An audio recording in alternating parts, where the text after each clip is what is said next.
Hello and welcome back to the channel. In this video you're going to see the tutorial and explanation to my effect, an oil and water triumph.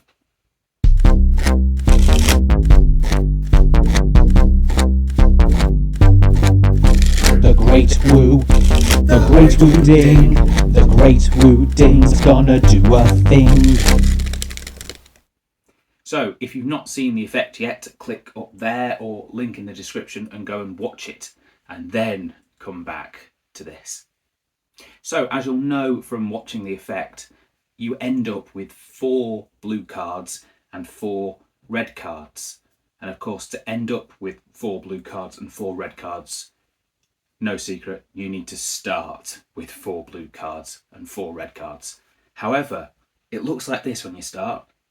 Now, this is crucial. Here, I've actually got 3 blue cards. No, I don't. I've got just one blue card.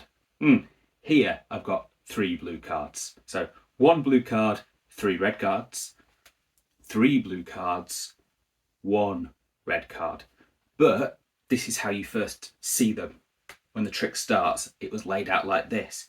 These cards are spread as much as possible without showing any red. And these cards are spread so you can see blue on 3 cards, but obviously not spread enough so that you can see the red of the 4th card. And that gives the illusion that I've got a pile of 4 and a pile of 4. Possibly, I think, more so than that. So you can see that it's a bit messy, but there's no red. And here you can actually see 3 blue cards, but it just looks messy. And I think I actually did this at the start, saying, I'm going to start the trick, and I just did that to tidy it up, just like it's nothing, because it was nothing.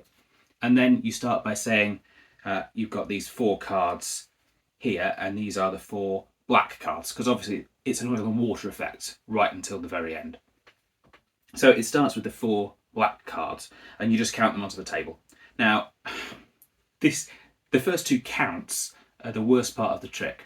Possibly if I'd have seen this video on YouTube, I might have even skipped mine now, because I don't like these fancy counts, because as a magician, I know something dodgy's going on. So I don't know. I assume this flies past spectators. The test will be my mum. If she didn't think something was dodgy was going on there, this is quite good. If she thought, something dodgy's going on, it's not past the test. So we'll see what my mum thinks. No, stop now. This did not pass the mum test. The first words out of her mouth were, you're counting those a bit funny. So there you go. Don't bother watching the rest of this video if you want to impress my mother. If you've got more gullible spectators, watch on. Ideally, you're counting 1, 2, 3, 4 cards down. But the way you count them, you're showing the back of the only blue card 4 times. You're not drawing attention to it and saying, look, I've got 1 card and 2 and 3. You're not drawing attention to this card, but just give it a little flash so that they get reinforced that blue, blue, blue. Yeah, they think these are all blue, hopefully. Now, with this pile, slightly harder. So with this pile, you need to do a Jordan count, because the red card is on the bottom to begin with. Now, go and search on YouTube for someone else teaching the Jordan count. I'll give you a very quick rundown now. Or you could go back and watch my trick called Striped Stingers. Click there, or link in the description. And my tutorial for that also is explaining a little bit about the Jordan count. Here's what it is. What do? You push off 1 and then 2, and then you put these cards underneath, and as you put them underneath you actually pull off 3 cards, yes, and then put that one back on top, which will hide that red card and move it into 3rd position. So that one more time. So you start initially red, blue, blue, blue, and you do a Jordan count, which is again this. You take 1 card, and you count another 1 card, you put these 2 back, you pull 3 cards off the top, and you put that back. Now the reason I count them face down, again, is to show 4 blue cards. I don't say, look, here are 4 blue cards. I count them and say, here are the 1, 2, 3, 4 red cards, because I don't want them to. I'm not saying anything about the backs, I'm saying stuff about the fronts. And again, I say, don't worry about the values of either of these, just the colours, that we have 4 blacks and 4 reds. And then you're ready to start mixing them up. So you can mix them up in any way you like. I think in the video I did that and piled them on top of each other, or you could pick them up and deal like this, but just make sure that it's going red, black, red, black, red, black, red, black, red, black, okay? And you can even spread there and show that they are in fact red, black, red, black, red, black, red. You get the idea. Now, this first section of the effect, there's no magic involved. Nothing spectacular happens. All that this next section, and it's quite a long section before magic happens, is reinforcing blue backs, blue backs, blue backs. You never say it, but just doing this reinforces it again and again and again, that all of these cards are blue. And here's how I do it. I say, I'm going to do it all kind of even-handedly, and that means counting in even numbers. And then you just count in even numbers. Make sure you keep a tight grip so that none of these cards spread, revealing any red. Yes, you don't want to spread and reveal red. Count off 1, count off 2, and then look, they're seeing 3 blue cards. Tap these together. Again, look at the blue, drop them down. Then move up. So you're not counting like this, you're counting up now. And you've done 2, so the next even number is 4. 1, 2, 3, 4, which brilliantly, you square up this left hand so they can see a blue card, and tap here. Now, in an ideal world, what I've got in this hand is 3 red cards and 1 blue. In an ideal world, I'd love to drop this down. And look at that. It didn't spread and show any red. If I was a professional magician on YouTube, I would have spent all day filming this and done it so many times that I could just be sloppy with them. And one take in 100, they might not have spread. I think in the actual video, I did this and then transferred my grip so I could put them down carefully. But I think actually, if you're dropping them with a bit of force from the top, look at that. You can do it. And then, anyway, the last 2, 1 blue, 1 red, so square them up again and drop them. Oh, no spread. Look at that. And again, they're seeing blue cards. So then you continue counting in even numbers again. You carefully square up and do the same thing again. Count 2. This time it's a red and a blue. Tap, drop. Oh, look at it, didn't spread. Lovely. And then count 4. 1, 2, 3, 4. This is 3 reds and a blue. Again, look, you've got your blues in this. You can even spread those 2 a little bit as you tidy up, and then confidently drop. Oh, look, disaster. And that's why you can't do this in real life, confidently dropping. In real life, you'll have to tap, grab, and place.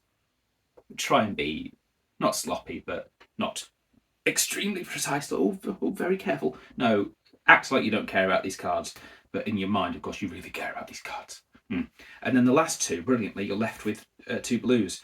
So you can look like you're closing them up and dropping them, but really you want these to spread. You can just throw these down, hoping that doesn't happen. So you've got to practice and dropping away where they're not going to push the other cards forward.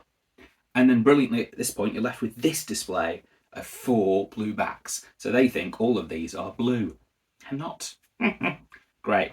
Now, at this point in the video, I think you can almost see in my face my relief that so far no red cards have appeared, because it was like take 17 or something stupid. Carefully square them up. Oh, and now the rest of the trick, you don't have to worry about it. Nothing's going to flash if you do it carefully. So here's how the next bit works. So I said something in the video like those who've been studying mathemagics, yes, because it's just maths, isn't it, counting, and a bit of magic together, very similar things, maths and magic. Those people who have been studying mathemagics will know that that's done nothing, and then turn them over and spread to show that it has in fact done nothing. Look, you've still got red, black, red, black, red, black, red, black. I've no idea if they're still in the same order or not. I genuinely can't tell you. But in terms of red and black, it's done absolutely nothing, and that's all we're bothered about. And then gather them up and turn them over again. Again, being careful every time you turn them over. So now we go into the second phase of the oil and water. Last time we did it even-handedly, but some of it was covered in mystery and magic with face-down cards. So we're going to do it all face-up now, all in view. And we're not going to do even numbers. We'll do some odd numbers. We'll go random. In fact, it's not random. You've got to make it look random, but it's not. You've got to do the same thing 4 times. And here's what you do: you spread and drop 3. You spread and drop 3. You drop the last 2, and then you do that 3 more times. So you spread, you drop 3, you drop 3, you drop 2. You drop. Spread, drop 3, spread, drop 3, drop 2. Yes? 3, 3, 2, 3, 3, 2, 3, 3, 2, and the last time, same again, 3, 3, 2, and immediately square up, because this is the worst stage of the effect, because, well, that last time, if they're really burning the cards, they'll see. Do it in a way where it doesn't look like you're counting the cards, it looks like you're just mixing them up.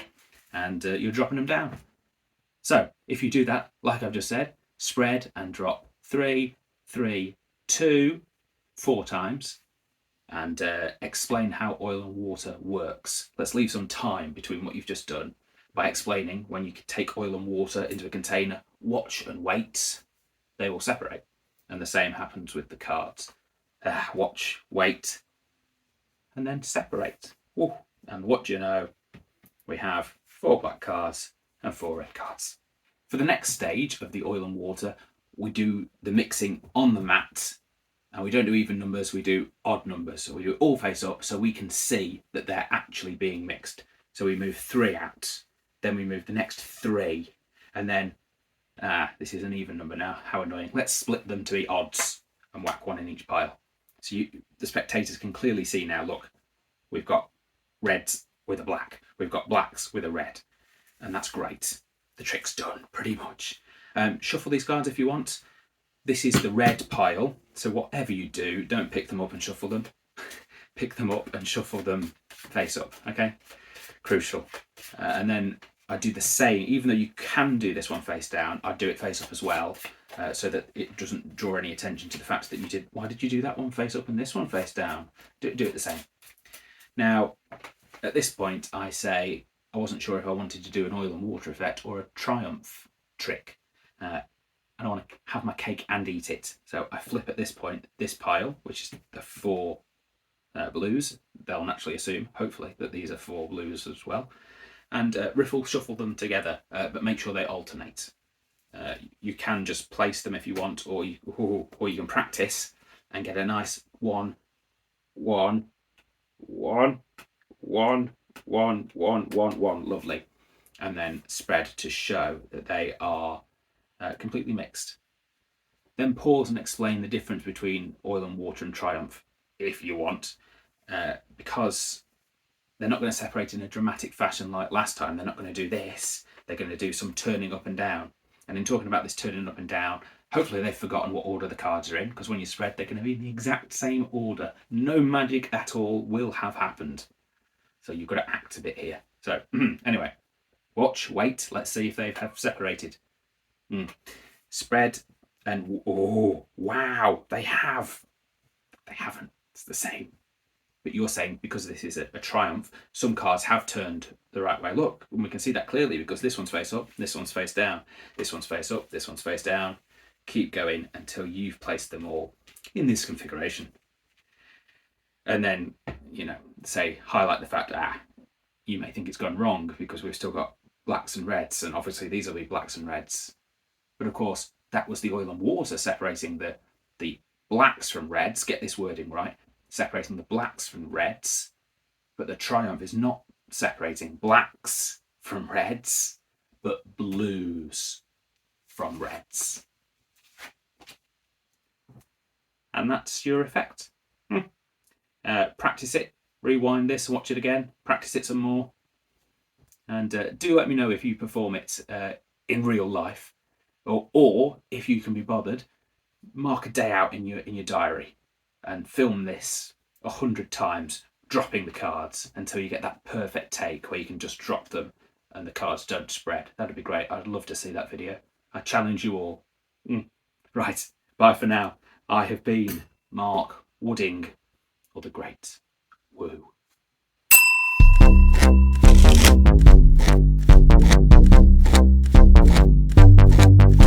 The Great Woo, the Great Woo Ding, the Great Woo Ding just did a thing.